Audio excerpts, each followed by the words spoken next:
beautiful people. Hey fam, welcome to my YouTube channel. My name is Anutando Molosi, your girl.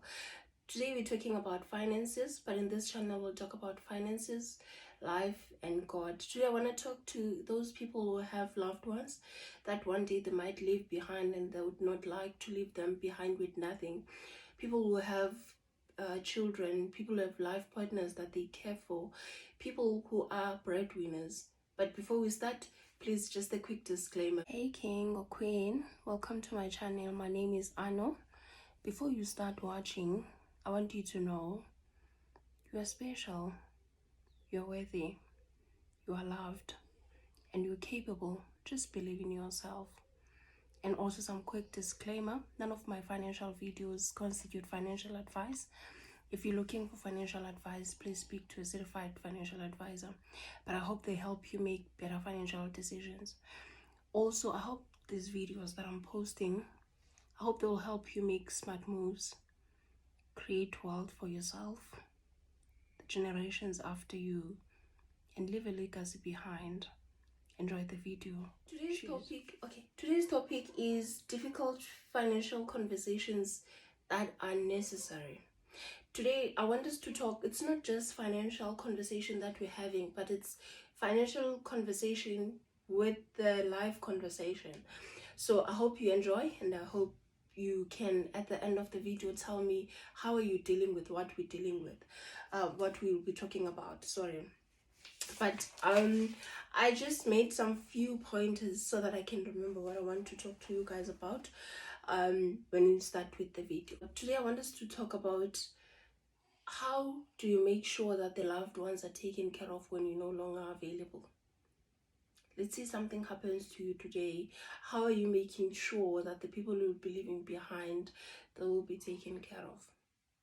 If you're a breadwinner, we know this is a difficult conversation. How are you making sure? What are you doing to do that? You know, the reason, just to put this into context, the reason why I'm thinking about this conversation, I started to think about this a couple of years back when I started working. But it just became, I remember when one December holiday I was at home and I sat my sister and my mom down and I wanted to have a conversation with them so that I can let them know what policies am I paying, what life covers do I have, what funeral policy do I have, and all that. And just so they know, if I were to die tomorrow, they know what to do, they know whom to contact. Because at the end of the day, guys, let's be honest, no insurance company will call you and say, okay, by the way, I know when she was still alive, she was paying us. They will never do that. I've never heard of it. If they can do it, that's great. But I've never heard of that. So this became such an emotional conversation when I asked my mom and my sister, guys, I want you to know what I'm paying. Because if you guys don't know, it means you won't know where to go. And chances are you are just going to bury me with whatever that is left or that is there. You won't know what investments I have. You won't know what life covers I have. You won't know what insurances I have in place. That means everything that I'm paying for will go to waste. And everything that I'm doing, at the time I didn't even have a child. And I said, everything that I'm doing it for you guys. And it became so emotional. Guys, I had to leave the conversation because I don't know, to them it felt like I'm saying I'm gonna die tomorrow or next week or next month. But that was not the case. I think it was about 7 years ago. And I'm still alive. And I'm still gonna be alive. Obviously, God is my savior. You know, so but we don't know. Life happens. There are accidents all over the show. I might wake up tomorrow and boom, I'm gone. Life happens, guys. But how do we make sure? So this has been bothering me, thinking about, you know, at the time, just for context, I grew up in Eastern Cape. I remember we were at the Rondeville when I spoke about this. And at the time, you know, if you grew up in rural areas, you will know back at home there used to be a bed, there's a mattress and so on, but under that mattress, all the important documents were there. So I had an idea that we're gonna write this down. I tell you, I pay A, B, C, D. This companies, this should pay you like whatever the amount is. I didn't even have to write the amount, just to say this is where I have a funeral policy, so if I die you should contact them and so on, all those things. This is where I have an investment, this is where I have what, so they know, you understand. And then I was hoping we're gonna put it in a book, and then my mom is gonna keep it under the mattress. That's where the important documents are, guys. But these days, obviously, they've got wardrobes, they've got other places, but back then we didn't have that luxury to to be having those things, because yeah, life was tough, guys. But that never took place. I remember, because of the way the conversation was so emotional, I had to live the conversation and not have it. But what I did for myself, there used to be those calendars on the wall back at home. So I took one of the calendars, I wrote it down. I said, okay, I'm just gonna write it here, guys, but I'm not saying I'm gonna die tomorrow or next week, but I just want you to know, should something happen to me, then you know what to do. But lately it came back to me, because I'm thinking to myself, does my mom even know where that calendar is today?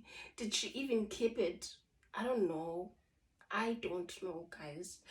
And to think of it, you would think, it's all gonna be a waste. If I'm gonna pay for all these things and put all these measures in place to make sure when I'm no longer available, then the loved ones are taken care of. I do understand it's a difficult conversation, and it's such an uncomfortable conversation. One, when people genuinely love you, I guess it hurts to talk about death, because they don't want to think about losing you. But either way, it will happen. But today I want to ask you, if it happens, or when it happens that you don't wake up tomorrow, what will happen to your loved ones? What are you leaving behind for them? How are you making sure they have access to what you're trying to live to every day, what you're trying to build for them every day? How are you making sure that they will know where to go? How are you making sure of that? Okay, since the first conversation that I tried to have with them didn't work, so I've been thinking about about it lately. How am I going to do it now? Because now I even have a beautiful daughter that I wouldn't like to suffer in my absence. Then what do I do now? I thought of it, guys. Please, I'm welcoming all your ideas or how you're doing it. Please, let's teach it each other on this one, because I do understand that people are so scared and afraid to have these conversations because of lack of honesty out there, because of cruel people. There are people who are killing each other because they know that they are beneficiaries on their life policies, on their life covers and so on, and the person thinks, I'm gonna get R1,000,000 or I'm gonna get the R2,000,000, so let me get rid of Ano so I can get the money. So I do understand why these conversations are so difficult. I do understand why it's so hard to open up about the things that matter, because it's so important. You're paying for it. That means you want your loved ones to know about it. But it's so difficult, guys, because people are so not honest out there. They're very cruel. So I do understand where it came from. Okay, so what I've been thinking about, that's my that's my idea of how I'm going to do this, because I still want to do it. I'm thinking of putting a file, just having a file, and then in there put all the insurances that I'm paying, all the credit shortfalls, like in case of death, then whatever that I'm paying, the car, the house, whatever, then it needs to be settled by company so and so, because that's where I'm paying the credit life insurance thing. and all the life covers, everything, the investments, everything, including my will to say who's getting what should I die. So I'm thinking of having this file, and then I don't know, I haven't got the title for it yet, but file everything in there. At the very same time, to keep just the one soft copy folder and keep all those documents there in case maybe the file might get lost, then I can be able to reprint and just put everything back onto the file should I lose it. You understand? But I think having the physical file might help. And then maybe tell one person or maybe two, one of my friends, to say, this is the picture of the file. Should anything happen to me, whether it's today, next year, in the next 10 years, it doesn't matter. Wherever I'm going, wherever I'm going to be staying, this is the file that I'll always keep. So that I need to make updates whenever there are changes, and then this file needs to reach my mom, my daughter, if at the time she'll be old enough, and my sister, my family. It needs to reach my family, basically. They need to know what to look for and where. Tell me your ideas, guys. Thank you so much for listening. That's it for today. I hope it was not that long, but I tried my best to keep it short, because this is just so important to me that I thought, let me just bring it up and hear how the other people are dealing with this. Because for me, it bothers me every day, guys. When I think of it, I'm like, oh my God, what if something was to happen to me tomorrow? What would they do? Would they go to mashonisa, or what? Or at least I'm just hoping, if something was to happen to me, at least there will be someone who will be,